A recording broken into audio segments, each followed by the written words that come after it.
Hello friends, I'm Laura Barat, a tropical Vedic astrologer and tarot card reader and cards of life reader. Welcome to my channel, and today we're talking about the 8th house.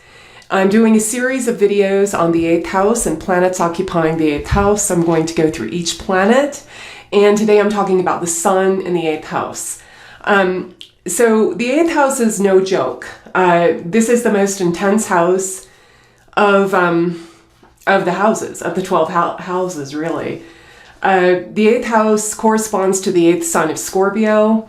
The 8th house is a house of death, longevity, transformation, deep psychological traumas, emotional security, emotional value that we get from other people, the value that other people find in us.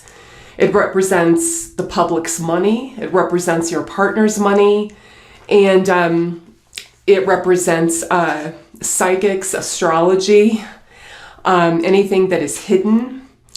It represents battles, it represents strongholds, and but I'm going to talk more about not so much the mundane things today, but more of the psychological issues when you have the sun in the 8th house. Because any planet in the 8th house is going to facilitate through its karakaship or through its natural indications what a person goes through when they're trying to psychologically transform themselves. Also, in another sense, the 8th house means yoga or union. It's actually the house of union. It's the second house of the moksha trilogy, or the second house of the happiness trine, which is the 4th, 8th, and 12th house. That's the water houses or the moksha houses. And I did some videos about those houses in particular, and that's why I'm doing videos on planets in the 8th house, because I got some requests to do those. Just because they're such an intense part of the horoscope. They're very much a hidden places we go that are very internal, and it's also where we get our happiness. The 4th house is also a house of emotional happiness. The 8th house is being secure in who we are and who we are in relation to other people, and being able to trust other people and to trust ourselves.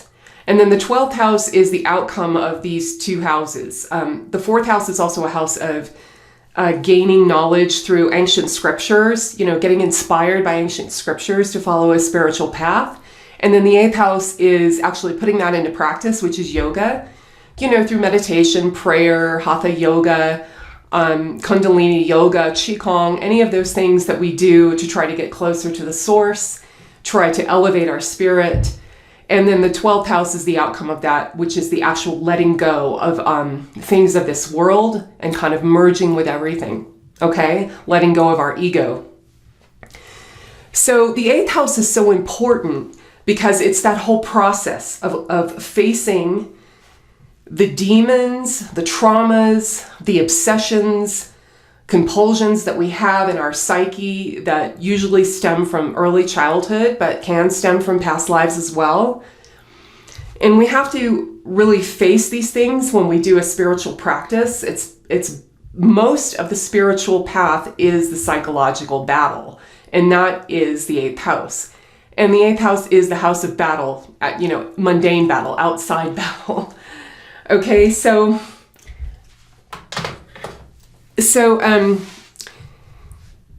now the sun in the 8th house. The sun represents our soul connection. It's very much our true soul nature.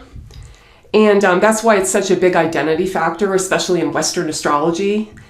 But it also represents authority and power and influence that we have and that somebody has over us. It represents our boss. It represents the government or the king, whoever is in charge of the country that we live in.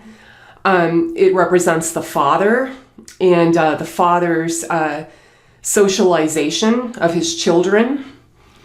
And so when the sun is in the 8th house, what the person is doing is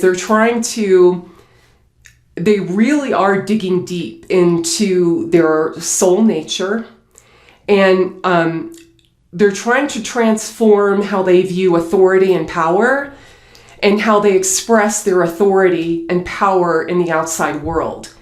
And a lot of people who have this in the 8th house also will question authority and power because they're aware of their own motivations for these things inside of themselves, which is what the 8th house makes us do. It makes us aware, according to the planet, of what we need to work through internally, where we have a flaw. The 8th house is called the cavity or the flaw in Parashara, the house of the flaw. And anything in the 8th house is inherently flawed. So, and that's why we have to transform it. So, and that's why it represents yoga.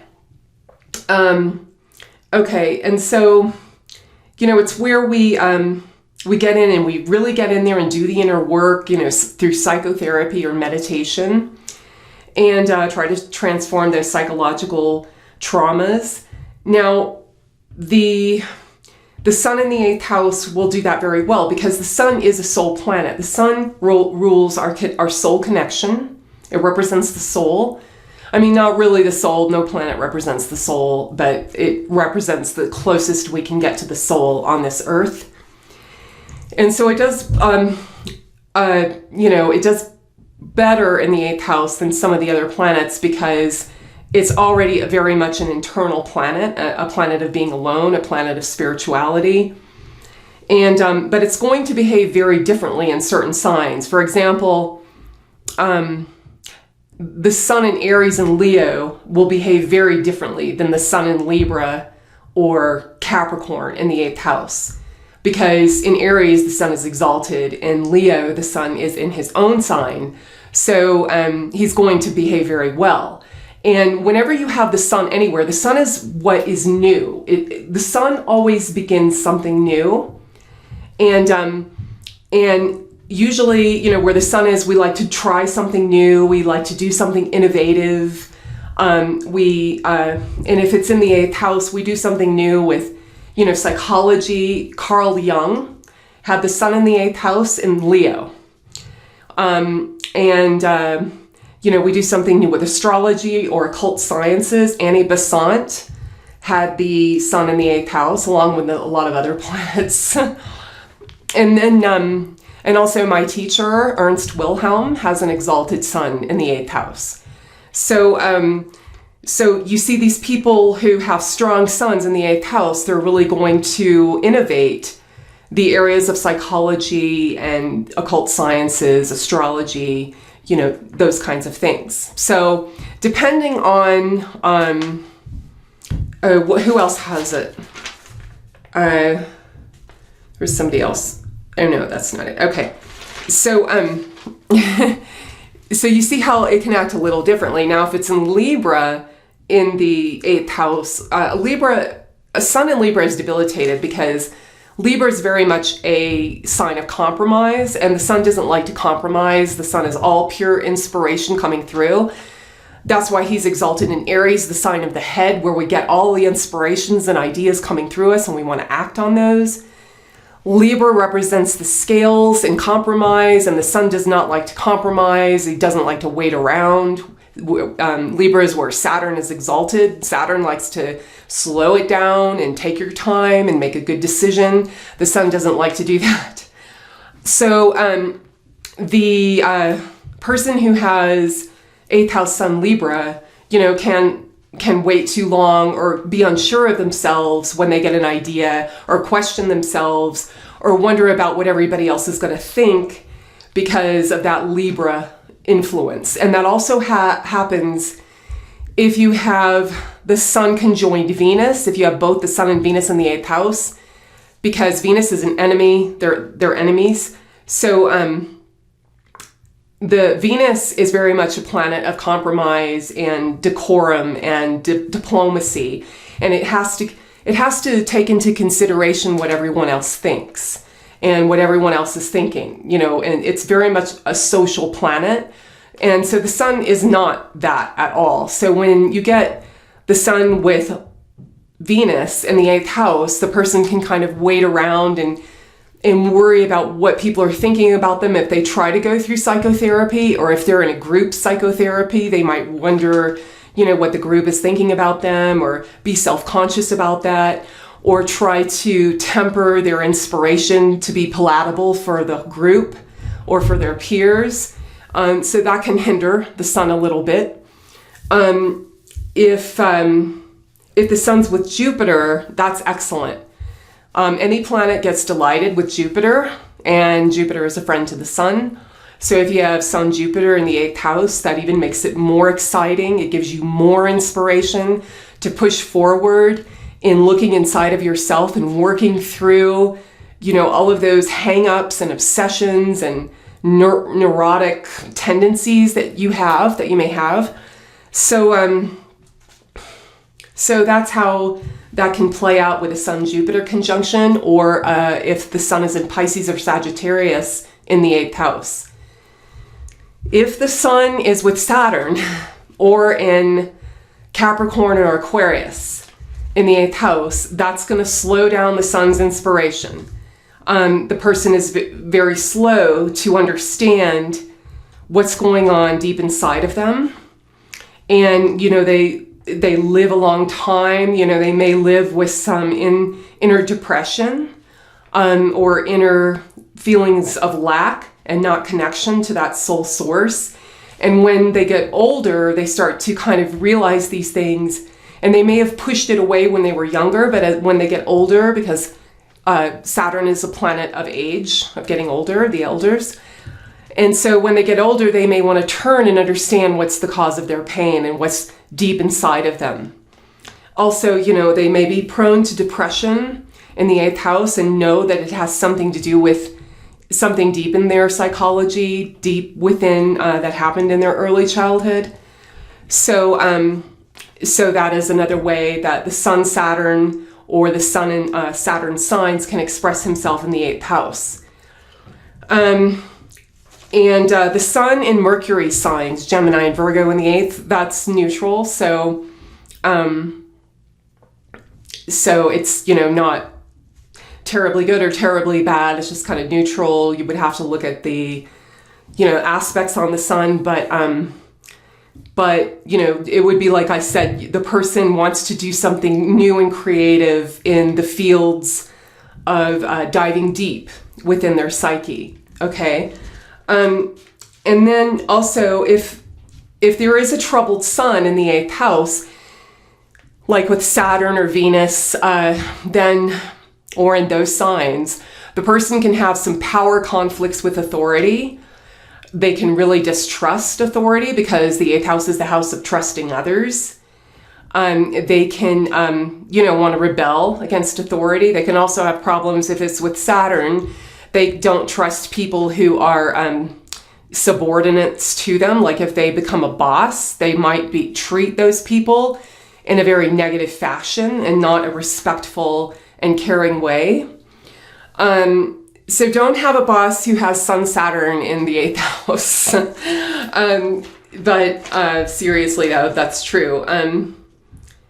Okay, and then when the sun is with Venus in the 8th house, the person really believes in the idea of, they really have a vision of what being holy is like, or being psychologically healthy is like.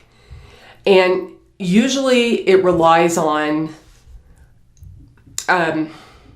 current attitudes about decorum and ways of interacting with people, and the current people who are looked up to, like the Dalai Lama or something like that. The person might say, I've got to be like that.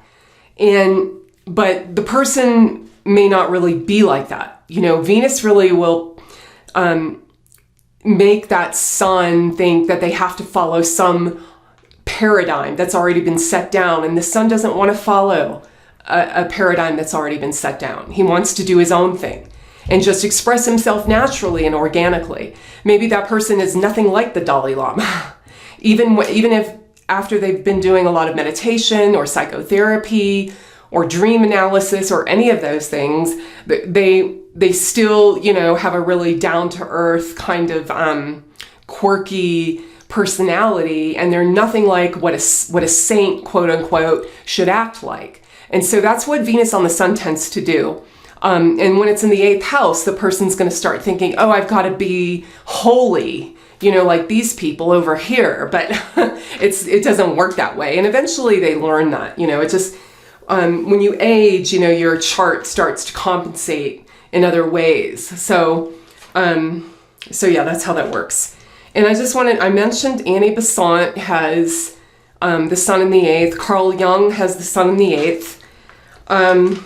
And somebody with a sun in the 8th also, just stays he's alone, it doesn't matter where he is, he may look at authority in a very different, he wants to transform, or he's very aware of his inner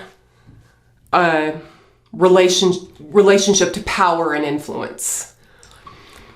And depending on where the sun is, if it's in a friend sign or an enemy sign, or it's conjoined a friend or an enemy, and Mars is also a friend of the sun. So if he's in Scorpio or Aries, he's going to do well. If he's conjoined Mars, he's going to do well. But Mars does not do well in the 8th house, and I'm going to do a video on that. But if he's going to have attitudes about authority and how that authority should be wielded in the world, because he's so aware of his own desires and motivations behind his own authority. So, and so the person looks to authority as ways to improve it and change it. And if the sun is strong, it's usually in a very beneficial way that will benefit everyone. If the sun is weak, then it's probably more in a dictatorial or authoritarian way. After the French Revolution, everybody got rid of the old guard, and then the new guard that came in was even worse and even more murderous. So that's a example of the sun in bad dignity or with an enemy, okay, in the 8th house. And I wanted to say one more thing about that. Okay, so a person who has a sun in the 8th house, a politician, was Robert Kennedy.